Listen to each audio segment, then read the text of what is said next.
Welcome to today's Seidokan Saturday. So our next requirement for Hachikyu, blue belt, 8th kyu, is to start doing combinations in our kihon. So we have kihon, which are basic punch, block, kicks, individual techniques. At blue belt, we should have enough of a foundation in our shiko dachi, our zenkutsu dachi, our neko ashi dachi, our stances are good. We should have a good foundation with our punches, our basic blocking.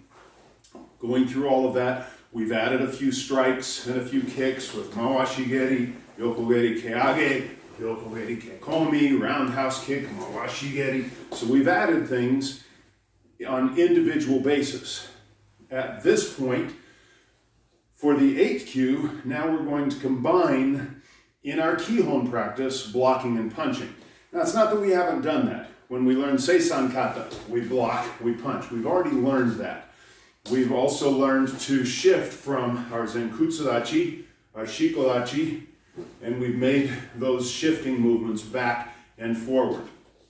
But to actually put them in practice now as a matter of kihon, or basic practice, is part of the requirement for Hachikyu. And there are a few little minor adjustments or additions to this concept of putting block punch together.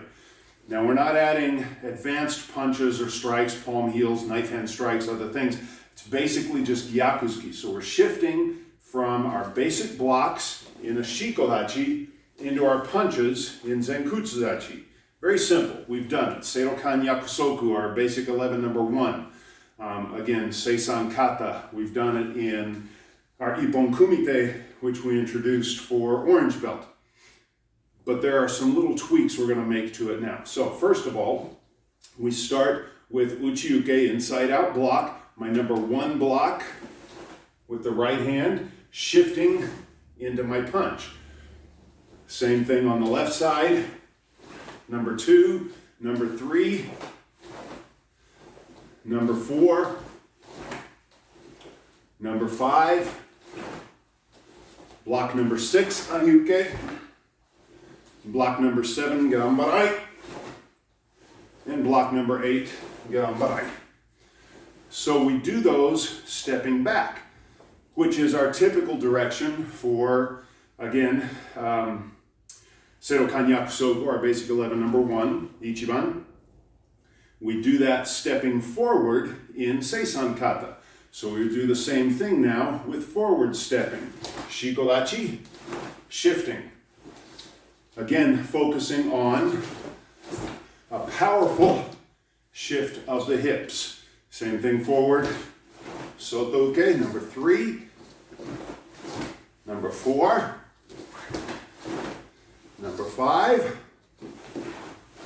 number 6, gerambarai, 7, and 8. Then we'll do the same thing. Now this is sort of a take from sword technique, from iaido, where our basic sword cuts go first forward, and then there's a turning back cut, and then there's a left and the right.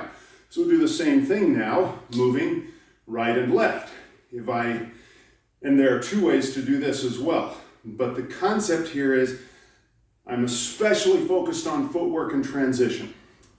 So when I go to the right, 2 ways I can do this with my number 1 uchiuke. I can step out and into it, shift into my punch, or I can step back and away and shift into my punch. Same thing on the other side, toward it, and then away from it. And then the same, again, with all 8 blocks, going forward and back. I won't go through them all, you get the idea. I want to keep this short. So what we've added at this level is a multi-directional, multi-layered concept of block and counter strike technique. Maybe I will go through them all, it won't take too long. So again, forward with the outside in block and backward. Other side. Whoops, I went backward first. Forward. I didn't pre-plan the pattern. Going forward, high block, and then back to my right, and then forward, high block to the left, and back, high block to the left. And then lastly, low block, forward to the right, back, facing the right, and then forward to the left, and then back, facing the left. So those are the additions of direction that I add. The next addition, not edition, the next addition to the basic shifting of stance and footwork is we're going to not be locked in place. So let me show a couple things here. Typically, in most systems, even in like the hard Japanese styles, and a lot of Okinawan styles too, whether we're higher or lower stance, when we block and shift, or we block in Shotokan, would be a block pulling the hip back. I'm still zenkutsu dachi, still front stance, but I've pulled away and punch. But my feet stay. What you'll notice that we tend to do in Seidokan, which is a little different than a lot of other systems, is we allow some tsuriashi, some sliding of the feet as we move. So I'll just do it facing this way so you can see what I'm talking about, just with my right hand side blocks. If I step back here, I don't just step and sit on that foot. There's a slide of the forward foot. Okay, I know I'm behind the bag here. I want you to be able to see what my feet are doing. Let's try this way. So I step back and I pull. This is to allow me, if the guy's making extra penetration, if he's coming in harder and farther. If I just step back to here, but he's coming closer to me, I may be jammed up with my punch. But if I step back and slide a little bit, it buys me a little extra room for the punch. Then when I punch, same concept, I'm going to slightly lunge forward as I throw my punch. So it would look like this.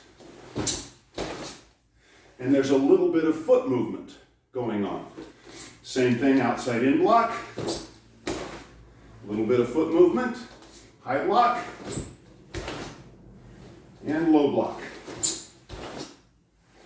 And then we do the same thing in all of the same directions. Again, this is loosening up the staticness that tends to be the hallmark of a lot of karate systems. They get in a stance and they stay in a stance. The notion here goes back to the concept of stance and footwork, way back in my early videos, that they are not static positions. They are used to place my body at the correct distance and angle from my opponent. If I can completely control my opponent and put him where I want him, my feet can stay where I put him because I've controlled him. But when I don't have a hold of the guy, or I'm not throwing him or locking him, I don't have control over what he's doing. He's free form, he can move around, throwing his punches, doing whatever he's gonna do.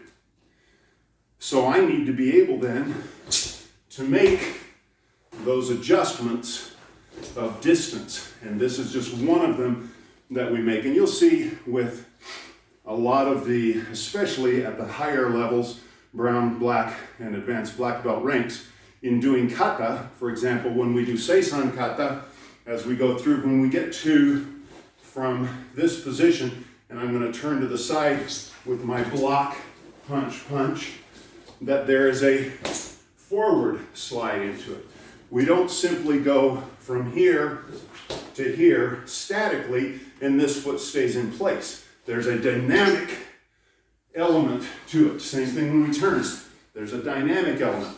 You'll see the same thing in the kobudo with the bow staff. There's some foot movement.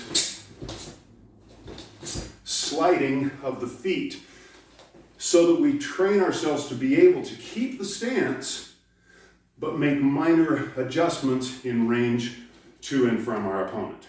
So that's the second element. We add directions to the block and shift. We add a little bit of distance adjustment with our footwork.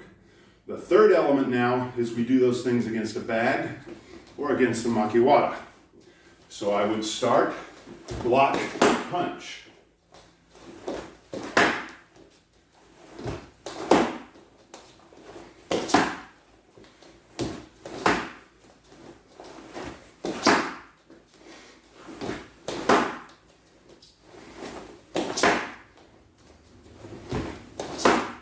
And so we're adding combinations with impact to bag and so forth. And this again, especially with the bag, allows me to make that little distance adjustment from where I start. Here, if I just punch, I may barely reach or I may overreach, which we don't want to do. So to keep my body straight as I punch, I make that slight lunge forward, allowing me to penetrate in the bag. And that brings up the very last point, which is the detail of the shift. When I start shiko dachi and then I shift to my punch, I do not want to lean my body. I want to push through the hip, keep my upper body flat, posturally, straight, upright, so that as I shift, this knee is my indicator. Whether I step or not, if I shift and this knee moves back, then I know my hips have moved back, which means my upper body's gone forward. So as you practice this, focus on the forward knee so that as I straighten the back leg and drive, my hip comes forward. Maybe my knee goes a little forward, but at the very least, it stays exactly where it was in my square stance, shiko dachi. So those are some key little things to work on as we advance the hachikyu level. Again, because some of the detail is newer, even though the basic movement we've done, the detail won't be perfect, but we begin teaching it so that it can eventually be hopefully perfected, or I haven't perfected it yet, still something to work on. Maintaining good posture. This is another area where I like how Tamai Sensei says, upper back tight, lower back tight, upper back, lower back, and then as we turn, upper back loose, lower back tight, and that allows me to squeeze, and this squeeze and twist with my knee maintains the good posture. So, for the blue belt level, block strike combinations, adding direction, adding distance adjustments, and adding impact. Hopefully that's helpful and instructive. Thank you again, as always, for joining. Please like, subscribe, share, help others to understand the concepts, and as always, until next week, keep practicing.